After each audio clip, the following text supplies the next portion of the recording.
Personnellement, j'ai travaillé dans la première chaîne de télévision privée de la République démocratique du Congo, Antenne A.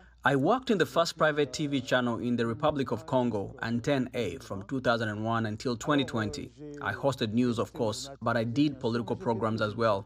I was the editor of the political desk. And there I had to face several difficulties, in particular, arrests. Just before the 2011 elections, because I received an executive from the MLC, the Movement of Congo's Liberation, the party of Jean-Pierre Bemba, I received Jamais Kambinga, and there were different interpretations. Why did he criticize the then president plan? Yes, he was my guest. His remarks committed only him. But it is on me that the bullying fell. It is me, practically, who had to pay the piper. I was detained at the ANR, National Intelligence Agency. Another example is during the Beniel episode, a revolt in the Equatorial State. So, because in the news that day, I said that the government agreed to negotiate with its compatriots because they are Congolese.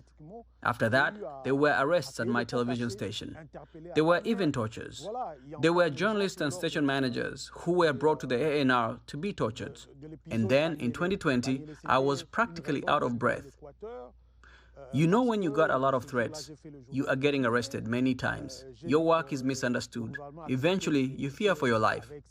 These are the difficult experiences that I lived, and I know that many journalists are still going through the same things.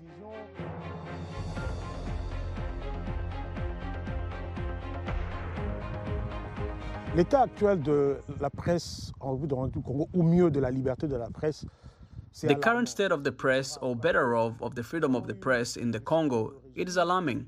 It is deplorable because we had the change of regime. Joseph Kabila left. Today we have Felix Tshisekedi. But we have the impression of reliving the same thing even under Felix Tshisekedi.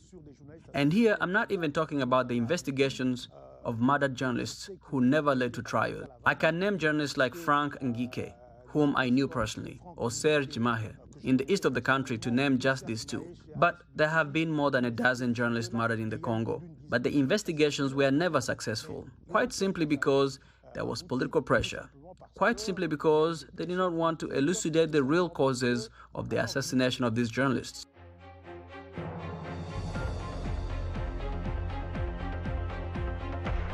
Oui, je continue à exercer ma profession, mon métier de journaliste.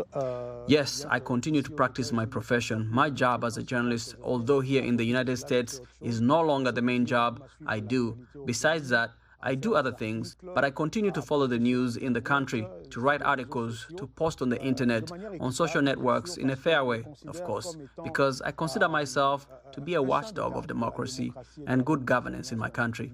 Also, to ensure this fair coverage of current events, particularly politics in the country, we try to diversify our sources. We try to listen to those in power and those in opposition.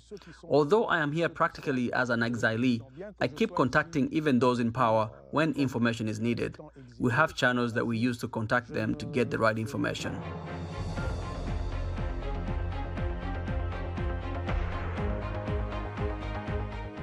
Je leur demande de tenir bon, parce que la vérité triomphe toujours. To my fellow journalists who remained in the Congo, I asked them to hold firm because the truth always triumphs. A musician, Koffi Olomide, said in a song that lie comes by the elevator, the truth takes the stairs. But it always arrives eventually. I believe in that truth. I believe the truth will eventually triumph. Democracy will triumph. I asked them to hold on, but I also asked them not to be subservient to any political party, neither the opposition nor the power. But if you realize that your life is really in danger, do not hesitate to leave the country. To the rulers or the government of the Democratic Republic of the Congo, I ask that they protect and secure journalists.